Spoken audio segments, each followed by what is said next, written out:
दोस्तों, मुसलमानों की धार्मिक पहचान और इस्लाम से जुड़ी हुई चीजें भी मुसलमानों के गुनाह की सबूत होती चली जा रही हैं। मतलब उनको देश के सामने इस तरह से प्रेजेंट किया जा रहा है मानो सबसे बड़ा आपत्तिजनक चीज यही है, मानो इससे बहुत बड़ी देश के खिलाफ साजिश हो रही है। मतलब इस तरह की चीजें सामने आ रही हैं कि आप देखकर और सुनकर हैरान हो जाएंगे। ये मामला संभल की एक मस्जिद से जुड़ा हुआ है और इस खबर को देखकर सब ये हक्का बक्का रह गए कि आखिर ऐसा मस्जिद से आपत्तिजनक क्या मिला है। आपको बता दें कि बुलडोजर का दौर तो चल ही रहा है, मुसलमानों से नफरत कोई छुपी नहीं है। बुलडोजर एक्शन पर लोग तमाशबीन बने हुए देखते रहते हैं, खुशी मनाते हैं। प्रशासन अपना काम कर रहा है। इस दौरान प्रशासन ने एक अवैध अतिक्रमण के चलते एक मस्जिद को ढहाया, बुलडोजर चलाया और उस दौरान जो सामग्री उनके हाथ लगी वो कोई असला बारूद, कोई हथियार नहीं थी, कोई किसी धर्म के खिलाफ की गई टिप्पणी या पोस्टर या बैनर नहीं थे। लेकिन उसके बावजूद भी उस सामग्री को जांच के लिए भेज दिया गया है। और ये हम नहीं बल्कि प्रशासन का खुद कहना है कि ये जो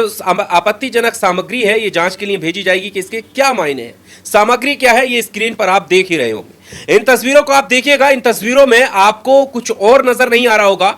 आई लव मोहम्मद लिखा हुआ पोस्टर नजर आ रहा होगा और एक धार्मिक झंडा है जिस पर चांद तारा हरे रंग का, इसको आपत्तिजनक बताया जा रहा है। और गोदी मीडिया ने इस पर भ्रामक खबरें चलाई हैं। मतलब ऐसी खबरें चलाई हैं कि मानो मस्जिद से कोई असला बारूद निकला हो, मस्जिद से देश के खिलाफ कोई बड़ी साजिश रची जा रही हो। इस तरह की भ्रामक खबरें चलाई हैं। देश को गुमराह करने में और मुसलमानों के खिलाफ नफरत फैलाने में गोदी मीडिया पूरी तरीके से अंधा हो चुका है। इस तरह की खबरें चल रही हैं। अब सवाल यह है कि मस्जिद से अगर आई लव मोहम्मद नहीं निकलेगा तो कहां से निकलेगा। मतलब मोहम्मद सल्लल्लाहु अलैहि वसल्लम को प्यार करने वाले लोग मस्जिद में ही तो नमाज पढ़ेंगे।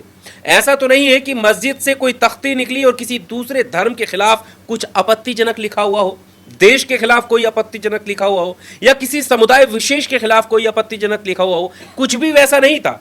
अपने प्रॉफिट मोहम्मद सल्लल्लाहु अलैहि वसल्लम आई लव मोहम्मद लिखा हुआ था, उनसे मोहब्बत के लिए लिखा हुआ था, वो आपत्तिजनक लग रहा है। और आपको पहले से ही पता है कि एक धार्मिक झंडा है जिस पर चांद और सितारा बना हुआ होता है, हरे रंग का होता है। अक्सर आपने प्रॉफिट मोहम्मद सल्लल्लाहु अलैहि वसल्लम के जन्म दिवस पर यानी 12 रबीउल अव्वल के दिन, हुजूर की पैदाइश के दिन भी इस झंडे को आपने देखा होगा। और जितने इस्लामिक सेलिब्रेशन वाले त्योहार हैं, सेलिब्रेट करने वाले त्योहार हैं, उसमें अक्सर आप इस तरह के झंडे देखते हैं जो कि एक इस्लामी झंडा है। उसकी भी जांच की जा रही है। मतलब जांच जो होगी सो होगी, लेकिन उससे पहले मीडिया किस तरह की खबरें चला रहा है ये आप देखिएगा। ये रजत शर्मा का चैनल है इंडिया टीवी और इस पर क्या दिखाया जा रहा है कि आपत्तिजनक सामग्री मिली है। आपत्तिजनक सामग्री, इनको ये चीजें लग रही हैं। आप देखिए, यहां पर किसी का नाम लेना मैं नहीं चाहता, लेकिन इतना जरूर है कि हक के साथ खड़ा होना भी बेहद जरूरी है। अगर हम सच्चाई नहीं बोलेंगे तो फिर कौन बोलेगा। गोदी मीडिया तो आपको जैसा तैसा परोस रहा है मुसलमानों के खिलाफ, कम से कम उनको तो एक्सपोज करना जरूरी है। ये रजत शर्मा वही है जो रमजान में इफ्तार दिल्ली की जामा मस्जिद में शाही इमाम के साथ करते हुए नजर आते हैं। लेकिन यहां पर इनका चैनल एक आम मुसलमानों को निशाना बनाने के लिए इस तरह की खबरें परोस रहा है जैसे मानो बहुत बड़ा कोई असला मिला हो। क्या शाही इमाम ये तलब करेंगे, ये सवाल पूछेंगे अपने मेहमान से, रजत शर्मा से, जो हर रमजान पर जामा मस्जिद पर बैठकर दस्तरखान पर इफ्तार पार्टियां करते हैं? क्या पूछेंगे कि आपका चैनल मुसलमानों के लिए इतनी नफरत क्यों फैला रहा है? क्या कोई सवाल करेगा इस तरह के चैनलों से? और ऐसे तमाम चैनल हैं जिन्होंने इस तरह की खबरें चलाई हैं। मतलब पूरे देश में और कोई मुद्दा नहीं बचा है। नीट पेपर का कोई मुद्दा नहीं है, पेपर लीक हो रहे हैं कोई मुद्दा नहीं है, जेनजी सड़कों पर उतरा हुआ है कोई मुद्दा नहीं है, महंगाई बढ़ रही है, पेट्रोल डीजल के दाम बढ़ रहे हैं। लेकिन हमारे देश के गोदी मीडिया पर लगातार हिंदू मुस्लिम के एजेंडे परोसे जा रहे हैं। और इसमें सिर्फ बुलडोजर एक्शन है, मदरसों पर एक्शन है। बंगाल को लेकर मदरसों पर हेडलाइन चलाई जा रही है। देश भर में बुलडोजर एक्शन की कार्रवाई हो रही है। और इसमें ज्यादा अभी जयपुर से भी खबर आ रही है कि जयपुर में भी अवैध अतिक्रमण के चलते मस्जिद को ढाया गया है।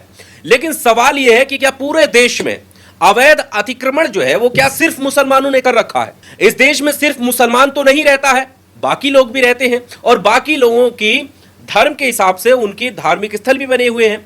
तो क्या बाकी के धार्मिक स्थल सब सही जगह पर बने हुए हैं? सारे कागजात पूरे हैं? कोई भी मंदिर या कोई भी गुरुद्वारा या कोई भी चर्च कोई ऐसी जगह पर नहीं बना हुआ है जहां पर अतिक्रमण हो?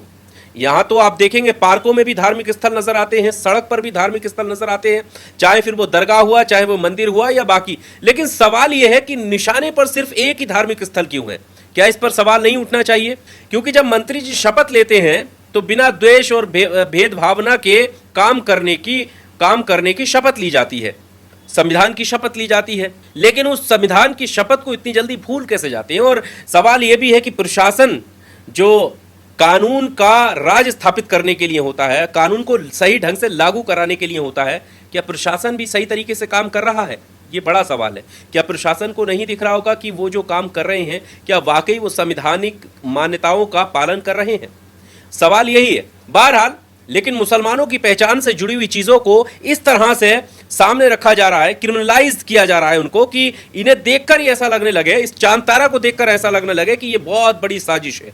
और आई लव मोहम्मद मतलब ऐसा स्लोगन बना दिया जा रहा है जैसे मानो कि ये बहुत बड़ी साजिश है और इससे देश की एकता को खतरा है। जबकि आई लव मोहम्मद का सीधा सीधा मतलब यही है कि हम पैगंबर मोहम्मद सल्लल्लाहु अलैहि वसल्लम से प्यार करते हैं। और ये मुझे लगता है कि जो भी ईमान वाला होगा, जो भी मुसलमान होगा, इस्लाम धर्म से होगा, पैगंबर मोहम्मद सल्लल्लाहु अलैहि वसल्लम को ज़रूर मानता होगा, अपने दिल में उनके लिए मोहब्बत रखता होगा। इस वीडियो में सिर्फ इतना ही। आपको क्या कहना है दोस्तों संभल की इस घटना को लेकर और गोदी मीडिया के ये मनगढ़ंत प्रचार को लेकर? कमेंट बॉक्स में आकर अपनी राय जरूर दीजिएगा। शुक्रिया।